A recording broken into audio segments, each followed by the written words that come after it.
When we say, how do we stop them? How do we get them to understand? How do we change them? The trigger is yours. You built that button. That part of that thing that they're doing that is driving you up the wall, that's your button. That's your trigger. And to try to get someone to stop pushing your button is just, you have to disconnect the button. It doesn't mean it's not part of your core belief system.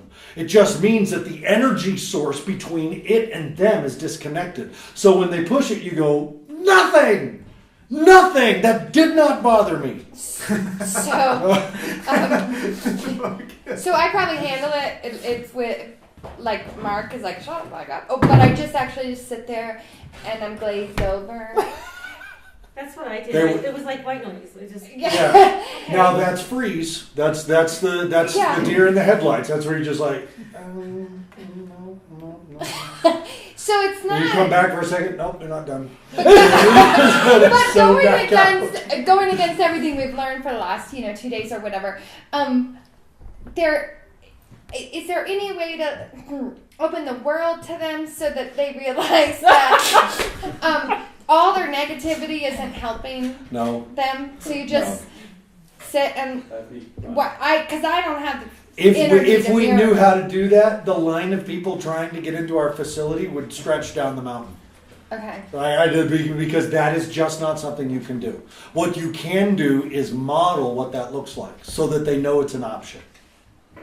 I think I modeled the fuck out of it, but it doesn't. That doesn't. So then you have to be able to trust somewhere that they're going to return to the core belief system and the value system that they were raised with. And when we don't, or when we have evidence that they're not living under that value system, it's really hard. Mm-hmm. But that's their freedom of choice in life. When we don't talk about kids' choices and kids' decisions, because a kid in lizard mode isn't making conscious decisions. They don't have frontal lobe development or access in that moment to actually be making those decisions. They don't have consent when they're in lizard mode. It's survival. Consent lives in frontal lobe.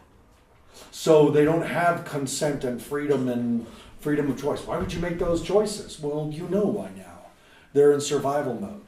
So there's nothing much to be done when they're in survival mode anyway, except get them out of crisis. A hospital visit for 3 days after a suicide attempt will not get them out of crisis. Jail for 6 days after a fight attempt will not get them out of a crisis. In fact, we have all the evidence to be able to prove that jail actually extends crisis. Yeah. So we know that that's not helping. So then what? Well, then we do this long-term, long-game therapeutic work, throwing seeds into the desert, praying for a rainstorm, and at some point, they wake up, or they don't. And that's the part that you have to let go of. Can you force someone awake? No more than you could force them asleep. Could you kind of to lighten it up maybe and say, what's wrong with sometimes just saying like, it must be hard to be so perfect. Oh, I know the wonderful you. Except it's violent. Except that it's violent communication. Yes, but sometimes. It makes them defensive. Things up? You've started a fight. And but teach them a little humility. The world's going to teach them humility. You have to preserve self-concept. So rather than saying it must be so hard to be so perfect, to say, aren't you glad that enough relationship with someone as you should with your kids? I think it's okay sometimes to say, So here will be my answer. In the moment, if that's what taking care of yourself looks like, do it. And then, because if you're taking care of yourself, that means you're here in awareness, balance, and connection. You'll decide on that as a tool, but you have to evaluate the outcome. If you do that and you see the shoulders go, Mom, that's not, then you know. You were saying that for your own, and it didn't work. But like sometimes Taye might just be going on and on, like his going on. And I don't think it's going to crush his spirit too much if you just said, I know you're so perfect. Or it must be hard to be perfect. Because it is. It's impossible, actually, and it drives people insane, trying to be perfect. It really does. But the thing is that so it's not his adoption, the reason why I question its appropriateness is simply because his reaction to being adopted is the fear of being abandoned if he's not perfect.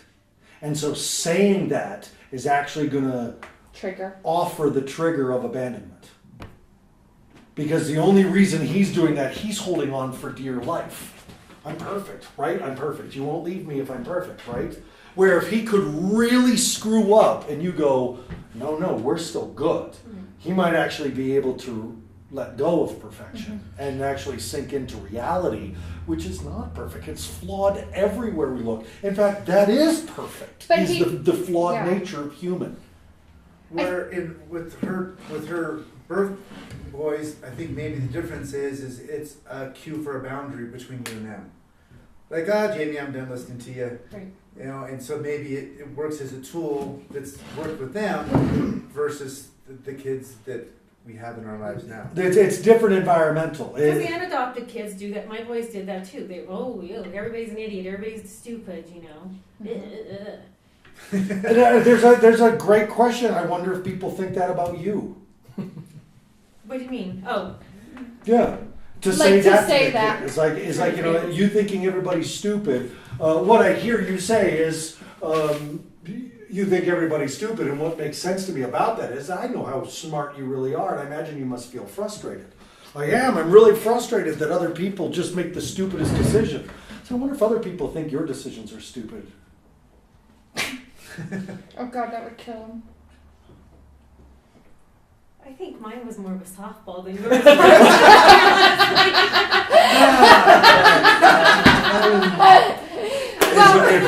Look, you can only do what occurs to you in the moment. We have to give ourselves permission to be in those moments. I think what's hard about it is the acting like perfect while being such an asshole. Yeah. I think that's the part that's really hard. Is that sometimes. It seems like you're tolerating some bad behavior. Do we expect children to know things that adults know?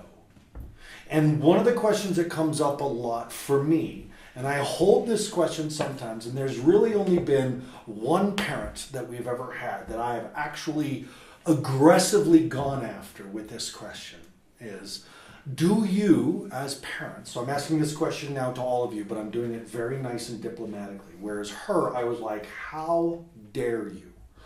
But do you know what a child with your child's specific circumstances should be able to handle if they were developing normally and appropriately? What does a teenager who has normal adolescent development actually understand about life? Nothing. Or are you actually putting your adult understandings about life onto a teenager and saying what you need to understand is that's not how the world works? And I'm wondering if sometimes when we're feeling like they're not willing to do it, we're actually dealing with someone who's not capable of understanding the world as we do. And so, does that make sense what I'm saying? Is that a lot of times we say, you know, that's not how the world works. They have no idea how the world works. I know, that's what I'm trying to Probably why I hate teenagers is because I expect them to behave differently than teenagers. And what I will say is all of us who spend every single day around teenagers actually start to look and go, this is as good as they can do. And it's not as good as adults can do.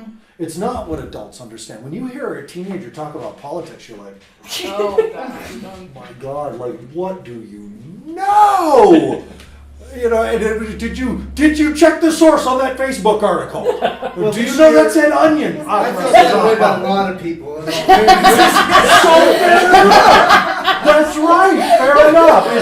Is it that weren't teenagers? That's right. We have expectations of teenagers to have a level of common sense that we're looking at other adults going, were we supposed to learn this when we were teens? Like, what is going on? So I think that's very fair. And that's the question that in the gap, we say, should they know how to do this yet?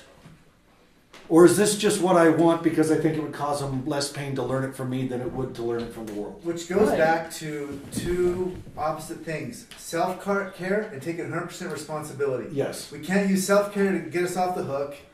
And we do have 100% responsibility, but that also means taking care of ourselves. Take care of ourselves. That's right. That's right. Now, I heard your agreement to you want her to learn it from you and not from the world, which does not love her the way you do. Mm-hmm. Makes sense. It makes total sense. And it's, if you're willing to listen to people, it's faster. Right? If you're capable of understanding and comprehending what they have to say, it would be a lot faster. And that's the thing, is that I think a lot of times we mistake our children's unwillingness for their incapableness. And to be perfectly honest, I don't know many adults that you can teach like that, just by words. I paid so much money. Chris and I paid a tiny little fortune to take this workshop called Guerrilla Business School, and sat in this room for 4 days where they deconstructed unsuccessful businesses and pieced together a roadmap to take any business model and have it successful. And we walked out of that class and did everything ass backwards. And we not only we were listening, and I could still show you my notes that I go through, and I was like, I learned that 12 years ago? Why am I still not doing that? And not only were we adults capable of understanding it. You wanted to? We paid for it, and we wanted to, we were willing. So we still have to wonder, where's the gap? Are our expectations too much for our kids? Now, we are not excusing life and limb behavior, ever. The bottom line rule is when life and limb is on the line, it's game on, everything goes, you win at all costs. That rule never changes for our children, any child. And your children have proven they're willing to go to a level that requires immediate intervention. So, that never changes, and we are never taking that responsibility away from you. That is your responsibility when they can no longer manage their lives and their life and limb is suffering for it. Other than that, let them fail. Let them screw it up. Just get down on your knees and say, Dear God, please let my daughter screw this up royally on this thing that really doesn't matter, so that the lesson that is learned here can be taken forward into other things that she's going to mess up. Amen.